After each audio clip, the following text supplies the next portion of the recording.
In order to attempt to justify the modern atheist movement, well, I suppose we'd have to have a look at the things which seem to have brought about the modern atheist movement. And I've got my own points of view about this. There may be many other dimensions to it, and of course it is a political issue, and therefore it is quite likely that there are many other dimensions to it, so I can't hope to bring up each and every single point in a short video, so I'm just going to try and keep it down to a few issues. We could say that there is an obvious thing that has helped to bring about the atheist movement, and that is religion. But is it quite that simple, and is it quite that straightforward? Essentially, I don't think so. I would put this down to policies expressed by people with an assumed level of authority, as well as information as industry being used for political purposes. Within this era, we can be exposed to a great quantity of religious media, which within what we could roughly call the Western world, namely Britain, European Union, Australia, and United States of America, we could say that it is predominantly Christian. Or indeed, there are Christian references within it. Whether these forms of media are in fact Christian would in fact be open to a great quantity of debate. I've been exposed in recent years to two principal sources of Christian media, not including, of course, what is seen on YouTube and any other internet video site, but mainstream media. One of them is UCB, and the other one is God.tv. UCB broadcasts on a radio station. They also have a website, which is ucbmedia.co.uk, where they have one thing you can click on and you can hear Bible readings, and another bit you can click on, and they've got their own TV show whereby they recycle some evangelical stuff and actually have some chat shows and also other things, which is sometimes quite interesting. But the slant of UCB is dramatically different to that of God.tv. And after a while, you get to see that that's the case.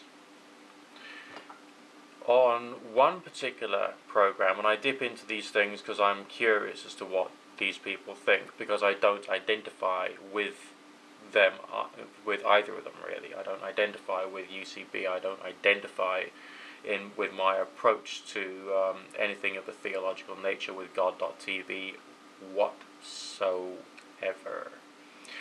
Admittedly, with any particular form of religious broadcast, there may be a bit here and there which an individual could regard as being positive or useful.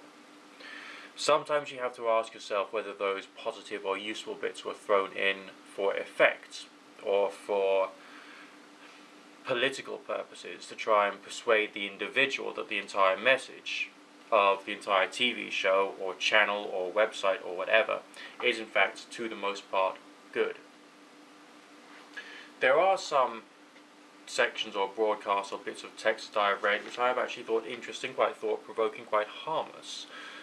But is that always the case? Certainly not. With God.tv, the principal audience appears to be very wealthy, entrepreneurial conservatives, who, if one was of course to look directly at the words of Jesus Christ, would be as far away from heaven as Australia is to Bognor Regis in England. But never mind, these are people who regard themselves as being Christian and regard the money which they have earned as being entrusted to them by God. There's also a very strong end times thesis behind certain God.tv shows, and the accent is towards literalism and what you might regard as being certain species or varieties of fundamentalism. Fundamentalism within Christianity is actually a very broad school of thought. There are those who would regard just the, as it were, red letters in certain forms of the Bible as being what the fundamentals of Christianity is, namely purely the words of Jesus Christ. One would assume when he was alive, and therefore not within the book of Revelations, or things he was supposed to have said within the book of Revelations, because that was, of course, a poetic, allegorical, and symbolical book, which was not quoting from anything which the great high priest, so to speak, had actually said during his life. And if you do just look at the red letters, essentially the message is more to do with giving things away rather than safeguarding. More to do with compassion, sharing, and all that kind of jazz. He did make one mention of sexual immorality, but didn't actually define it. However, you will find that within certain forms of evangelical broadcasts, the emphasis is not on Jesus Christ. The emphasis appears to be on certain interpretations of the rights of Paul, for instance in the book of Romans and the book of Corinthians. Approximately, by scan reading I would say, 5% of the writings of Paul are in fact rather egregious, rather unpleasant, and it does tend to express some of Paul's attitudes and views as being really rather undesirable and of course very socially conservative. And it does appear to be this 5% of Paul's writings which these certain species of evangelical broadcasters seem to focus their attention upon, and of course regard the Bible as being the word of the Lord, when obviously it isn't, because it's being written by Paul, and even Jesus Christ said that only God was good and he wasn't. So there's basically many more questions to be asked, and a lot of these specific varieties of fundamentalists are probably, if what they themselves say is correct, going to blaze in hell, which is quite sad for them if you're compassionate enough towards these people. Now with UCB, the journalistic attitude appears to be rather different. There is some charismatic values, but some charismatic broadcasts, but the values of those broadcasts appear to be a little more towards what the Americans would call the left, but what most British people would regard as being middle of the road or middle ground, and predominantly geared towards self-developmental type thoughts. Although occasionally they do recycle some forms of charismatic broadcast, for the most part it is either interviews with people who are of the Christian faith, or indeed broadcasts relating to people's emotional ability to deal with certain issues in life. And therefore there is a strong change of accent between what you see on God.tv and what is available on UCB media. So what am I driving at here? What's the main message? First and foremost, neither of these two are Christian. They're not. They are journalism. Okay? And each form of journalism goes out to different audiences.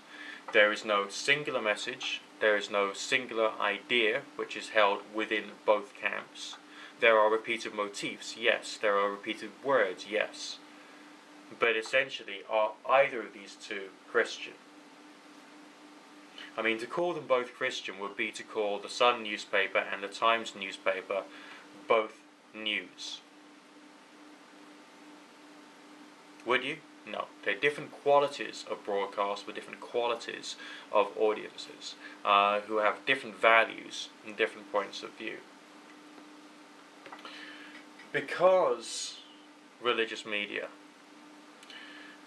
is so easy to attack on the basis of argument, on the basis of target audience, on the basis of what they're trying to achieve, on the basis of the political affiliations that they seem to be connected to, such as strong Republican movements, Tea Party movements, End Times movements, and the rest of it. It is very easy to regard those unpleasant aspects as being the whole thing, namely Christianity.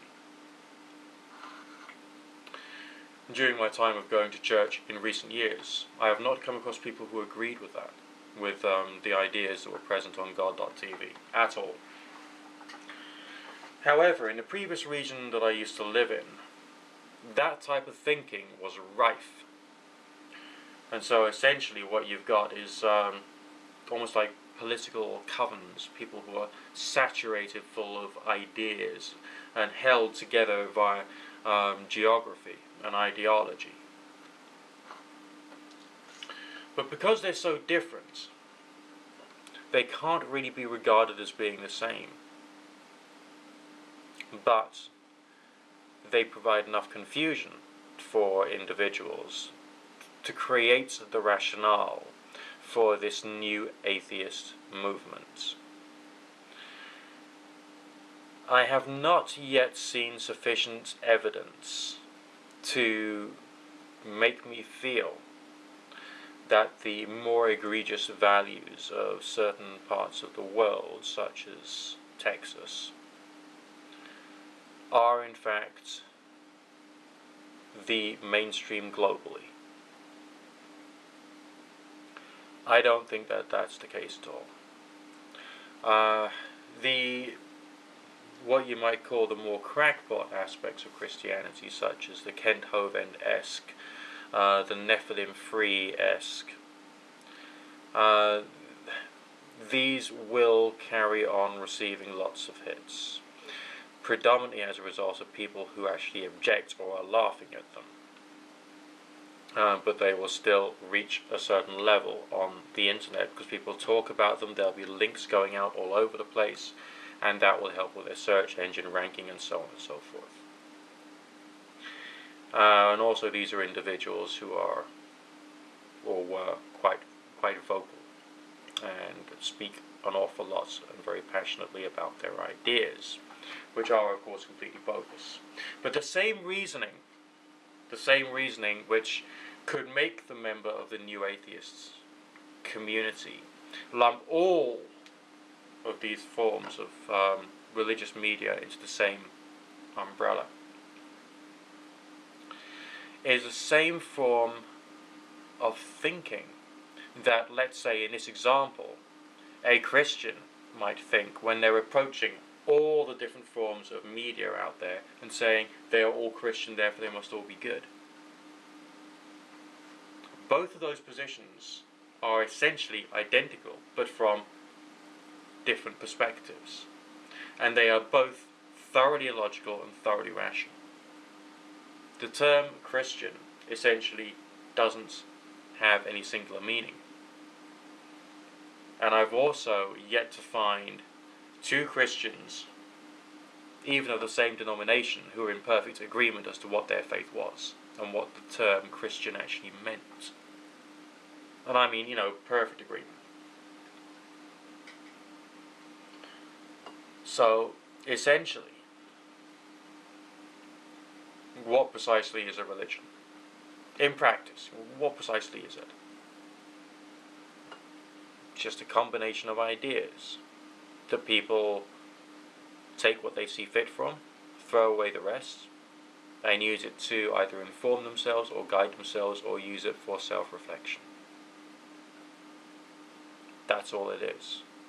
In its own right, it is not wrong. But there are divisions within faith groups who do things that are wrong. And because they sell this under assumed authority,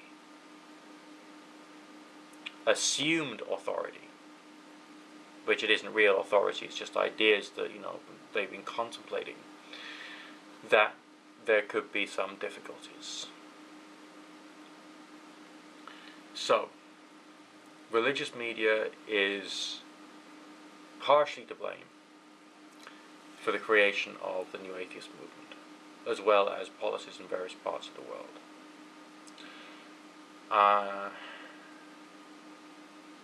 So is there a justification and a rationale which is positive for the atheist movement? Yes, because they will hopefully challenge some of the more extreme ideas which are present in faith.